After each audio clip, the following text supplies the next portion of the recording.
La couverture du tabernacle était en peau de bélier teinte en rouge, Exode 26, 14.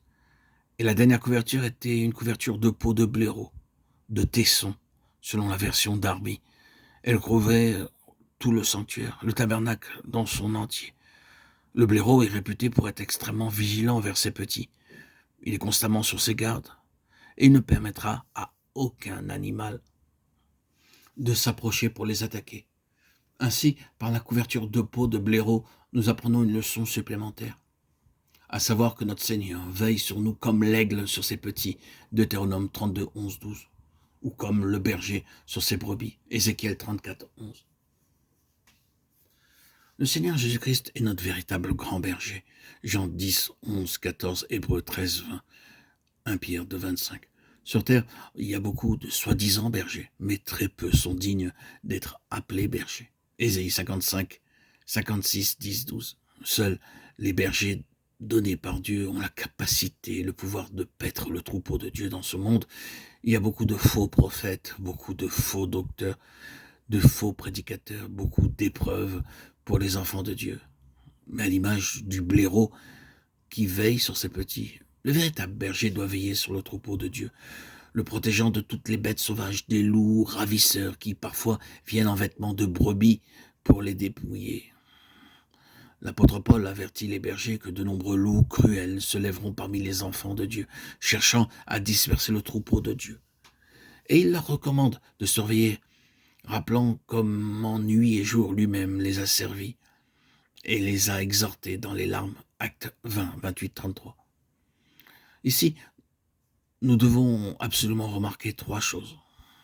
L'apôtre dit « Je n'ai désiré ni l'argent, ni l'or, ni les vêtements de personne ». Acte 20, 33.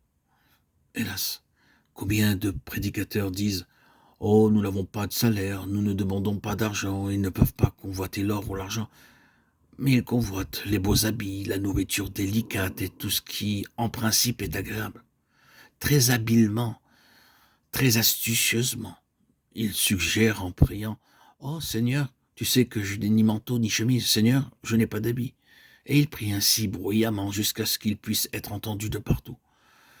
Ceux qui veulent être les bergers de Dieu doivent être libres de toute convoitise, que ce soit la soif de l'or, de l'argent, des joyaux, de la nourriture ou de quoi que ce soit de cette vie. De cette façon, ils peuvent servir Dieu joyeusement, de bon cœur et en toutes circonstances. De tels bergers peuvent vraiment veiller sur vous, mais les autres bergers en sont incapables. Ils apportent division, conflit. Tout ce que Paul recevait, il le partageait. Il déclare « Il y a plus de bonheur à donner qu'à recevoir ». Il travaillait de ses propres mains pour tous ceux qui étaient dans le besoin. Nous pensons que, en tant que prédicateur, on nous doit tout et que tout ce que nous recevons doit aller dans notre poche. Si nous pensons ainsi, nous ne pouvons pas être de véritables bergers. Seuls ceux qui savent donner à Dieu et se dépenser pour Dieu sont de véritables bergers. Le berger doit veiller sur le malade, sur celui qui souffre, sur le besogneux, sur le pauvre. Mais où sont-ils les hommes qui seront les véritables bergers de Dieu? Nous avons besoin de prier.